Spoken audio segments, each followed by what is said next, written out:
Comment peut-on dire parmi la montagne de mangas déjà existants qu'un arc est le meilleur de tous les temps? Qu'est-ce que cet arc a pu provoquer en nous pour qu'on puisse affirmer qu'il n'y a pas mieux? De la mauvaise foi? Oui, on peut appeler ça comme ça, mais moi je préfère croire que mon avis reste le bon. Et c'est ce que je vais essayer de te prouver à travers l'analyse de mon arc préféré tout manga confondu, Dressfield House.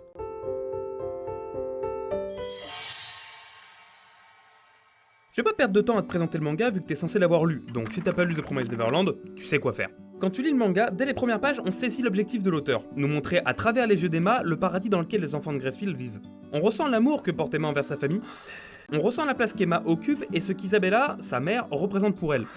S'ensuit la présentation de leur quotidien tout mignon, et au fur et à mesure le ton change. La mise en scène et les dialogues qui étaient très enfantins jusqu'ici changent de registre. On commence à ressentir du malaise, à avoir l'étrange sentiment que ce qui se passe n'est pas normal. Et puis arrive la scène fatidique. Le dessin tourne définitivement en sombre, à l'horreur, que ce soit Connie, Isabella ou les démons, tous sont effrayants. Les visages apeurés d'Emma et Norman se déforment et ont des expressions encore jamais apparues sur le visage. Et c'est là qu'on reconnaît tout le talent de Poso Kademizu, la dessinatrice, qui a une certaine polyvalence. Elle représente aussi bien la nostalgie, la douceur de l'enfance que l'horreur de la mort. C'est un style très particulier qui peut ne pas plaire. C'est comme Xavier Dupont de Ligonnès, une fois que t'as compris ce qu'il cherchait à exprimer dans son art, c'est bon. C'est un style qui peut ne pas plaire, mais elle fait partie pour moi des meilleurs dessinateurs de tous les temps, notamment pour l'ambiance qu'elle arrive à retranscrire. L'orphelinat de Gracefield a un pouvoir nostalgique sur moi. Je sais pas pourquoi, parce que je connais mes parents, enfin, je crois. Mais grâce à ce que me fait ressentir cet orphelinat, je ressens la peine qu'ont les enfants à devoir quitter leur foyer. Ce foyer qui sera le théâtre de la plus longue et de la plus dramatique partie d'échecs de l'histoire. Le premier chapitre est là pour nous présenter les personnages, et tout particulièrement le trio des génies de Gracefield. Il est écrit noir sur blanc qu'il n'y a jamais eu autant de génies au même moment. Ils ont tous les donnes maximales au test, mais un se démarque, Norman. Puisque depuis ses 4 ans, donc depuis le début des tests, il a toujours eu 300 sur 300. Sa particularité par rapport aux autres trios, c'est que Norman est le meilleur des stratèges, car il a le cerveau le plus vif et ne perd jamais son sang-froid. Mais il est talonné de près par Ray, qui lui va au plus simple en termes de stratégie. Il fait ce qui est le plus probable de marcher. Et il compense son infériorité par son flow de Dark Sasuke qui fait frémir ses petites sœurs, enfin... Et aussi par ses connaissances, notamment en mécanique, mais ça vaut rien face à ses ténèbres. Et la dernière du trio, notre héroïne, Emma, qui elle est la plus forte physiquement. Loin de moi l'idée de faire une remarque machiste, mais bon, pas très réaliste. Elle est aussi la plus forte en agilité, en endurance, et pour ce qui est de son intelligence, elle est décrite comme celle qui progresse le mieux et rattrape donc l'écart avec les autres. Ce qu'on peut aussi noter d'étonnant chez eux, et qui rend cette partie d'échec si forte en émotion, c'est leur force mentale. Tous les enfants de l'orphelinat ont réussi à supporter la révélation sur l'orphelinat, et ont réussi à le cacher à Isabella, mais le plus impressionnant reste évidemment le trio de tête. D'abord, Ray, lui, il a toujours su qu'il était dans une ferme et a dû le cacher à tout le monde pendant donc 11 ans. Pour Emma, elle a subi d'énormes coups de pression d'Isabella et a dû faire comme si de rien n'était. Pour Norman, ce qui est impressionnant, c'est qu'il gardait constamment le sourire pour rassurer les autres, même quand il se savait condamné. Et pour Isabella, c'est différent, c'est laissé libre à l'interprétation, mais elle semble ne pas supporter le fait d'envoyer ses enfants à l'abattoir. Elle présente par conséquent du déni. Elle en oublie presque qu'ils sont plus en vie, et c'est comme ça qu'elle a réussi à mentir à Emma par rapport à Connie, ou Norman quand elle lui demande si elle est heureuse. Si cette partie d'échec est si palpitante pour utiliser des mots ringards, c'est aussi qu'elle semble inespérée. Premièrement, il est rappelé très tôt une chose, Isabella, ce n'est pas seulement leur mère, c'est aussi leur maître. C'est elle qui leur a tout appris, elle sait exactement comment ils pensent, et c'est pour ça qu'elle les a toujours battus aux échecs à plate couture.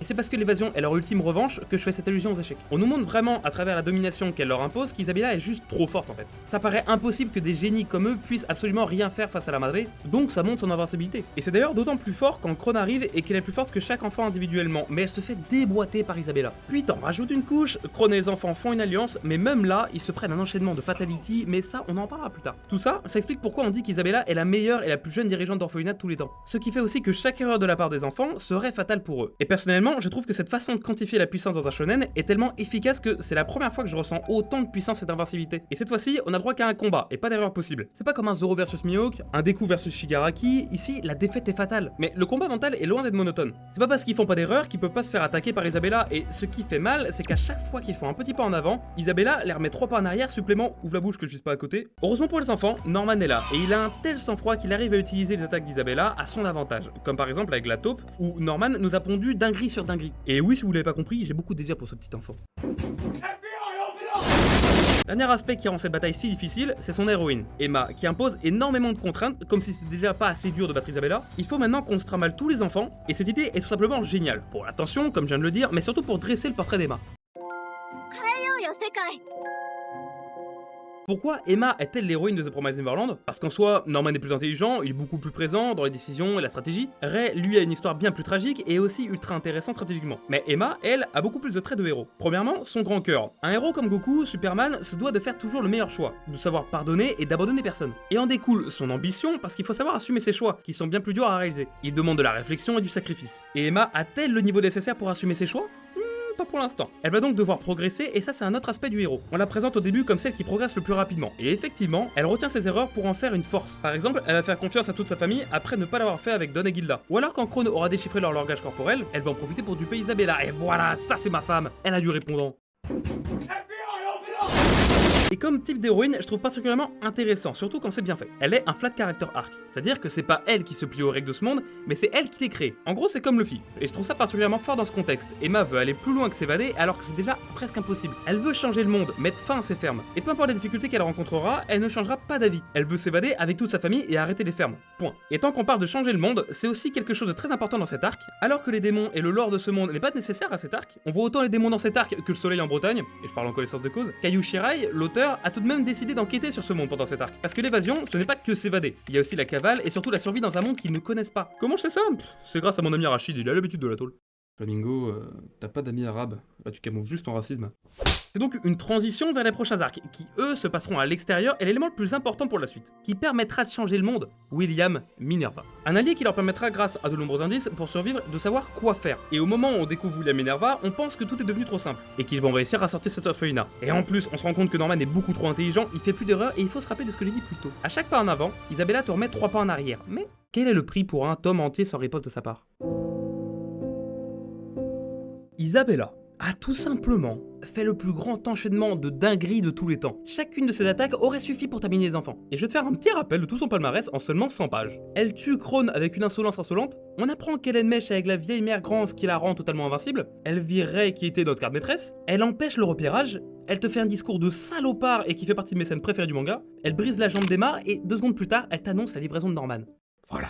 Et si tu veux encore continuer sur ce qui se passe après ce tome 3, on apprend qu'il y a un gouffre derrière le mur, après tentative de sauvetage, Norman est livré, et une fois que tout le monde est anéanti, Isabella propose la facilité à Emma en lui disant de devenir maman à son tour. Bref, je pense que quand t'es pris dans l'histoire, tu peux qu'être détruit par cet enchaînement. C'est la première fois que j'ai vraiment cru que c'était foutu pour des héros, et j'étais tellement anéanti par la mort de Norman que j'en ai perdu toute ma réflexion, et c'est pour ça que j'ai cru à leur défaite. Isabella était déjà ultra menaçante, elle avait une présence pesante, mais surtout elle paraissait déjà invincible, et pourtant, avec cet enchaînement, elle a fait tellement plus pour prouver sa force. C'est à partir de ce moment que j'ai compris que c'était tout simplement la meilleure antagoniste all time. Jamais personne n'a autant anéanti le héros, et jamais personne ne m'a autant anéanti.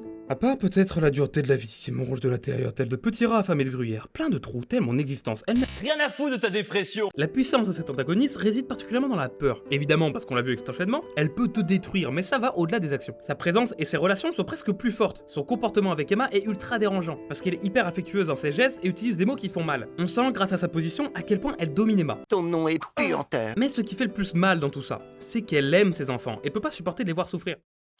ねえママ、どうして俺を産んだの？ Survivre.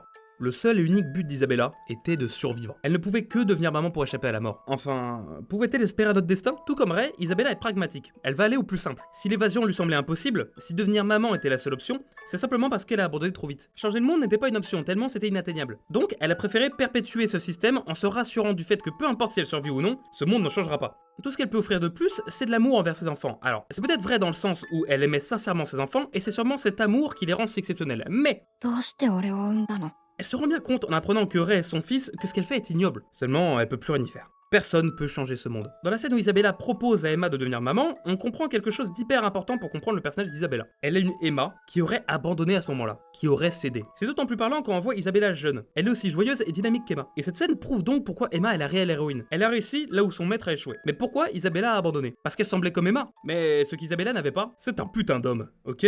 Parce qu'une femme ne peut pas vivre sans... Ce qu'Isabella n'avait pas, c'était le soutien de ses frères et sœurs. Elle était la seule à faire face à sa mère, alors qu'Emma avait tout le monde. Mais surtout, elle avait l'aide et l'amour de Norman. Certes, il est mort pendant l'évasion, mais il laisse un tel impact que son fantôme est toujours avec eux. Et tant qu'on parle de Norman, il y a aussi des choses à dire sur sa mort. Déjà, j'ai pas forcément discerné de grands thèmes de développement chez Norman. Je pense pas que ce soit un personnage qui évolue, et il a principalement un rôle de soutien. Il vit pour les autres. Le rêve de Norman est qu'il veut simplement être avec Ray et Emma. Il en demande pas plus. Donc tout ce qu'il fait, c'est pour les aider. Et la plus grande preuve de tout ça, c'est son sens du sacrifice. La plus belle scène du manga pour moi, pour sa simplicité et la tragédie qu'il amène, c'est quand Norman va chercher de l'eau pour Emma après que sa livraison ait été annoncée. Il garde le sourire pour rassurer ses amis, mais quand il est seul, son corps lâche. Il supporte pas l'idée de devoir mourir, mais il sait que ça mettrait en péril le plan et donc sa famille. Il doit se résigner à mourir. C'est pour ça que Norman est mon perso préféré, tout manga confondu, et que je suis un giga fanboy. Il a une telle force mentale, il souffre comme tout le monde, il a peur. Et normal, c'est un humain, mais c'est pas donné à tout le monde de réussir à ne pas le montrer, à garder sur son froid et continuer à réfléchir au plan. Une autre preuve de son mental, la scène de ses adieux, qui est clairement horrible à lire ou à regarder. T'as Emma qui perd toute sa raison, t'as de la tension avec l'évasion qui est mise en péril, la présence d'Isabella et ses menaces, Norman qui doit encore refuser de vivre, des discours ultra touchants et des adieux en toute simplicité. Mais alors qu'on croit que c'est terminé, on se rend compte que le pire, c'est le vide qu'il laisse. Mais Norman n'est pas le seul à vouloir se sacrifier. Un qui ne s'est jamais imaginé partir de l'orphelinat, un qui vivait pour la vengeance. Ray, celui qui a l'histoire la plus sombre. Pour pas dire le seul, il a toujours su qu'il vivait dans une ferme et a donc vu toute sa famille se faire emmener à l'abattoir. Il n'a jamais rien révélé et ne les a jamais aidés. Un bon gars, somme toute. Ça l'a profondément affecté à tel point que s'il restait distant, c'était pour moins souffrir à leur départ. Mais malheureusement, ça ne marchait pas. Et il s'en veut à mort de ne pas les avoir aidés. C'est pour ça que selon lui, il ne mérite pas de vivre. En plus de la magnifique phrase que je répète encore, どうして俺を産んだの qui résonne différemment chez Ray. Mérite-t-il et surtout, est-ce que ça a un sens? Pourquoi perpétuer ce système? Pourquoi aider les démons? On aura la réponse plus tard dans le manga, donc foreshadowing. Mais donc lui, ce qu'il veut, par haine envers les démons qui lui ont arraché sa famille et surtout qui l'ont toujours considéré comme un bout de viande, fais pas de van macho, il a tout fait pour être le meilleur élément, alors qu'il aime pas lire et étudier. Tout ça juste pour voir le visage des démons devant son suicide. Mais heureusement, grâce à Emma, qu'il a sorti de cette culpabilité, il a vu que tout était possible quand on y mettait les moyens et qu'il est permis de rêver à un avenir meilleur duquel tout le monde fera partie. C'est une citation magnifique de Ray qui conclut parfaitement son développement dans cet arc. Et grâce à toute sa famille, mais tout particulièrement Emma et Norman, La mort attendra.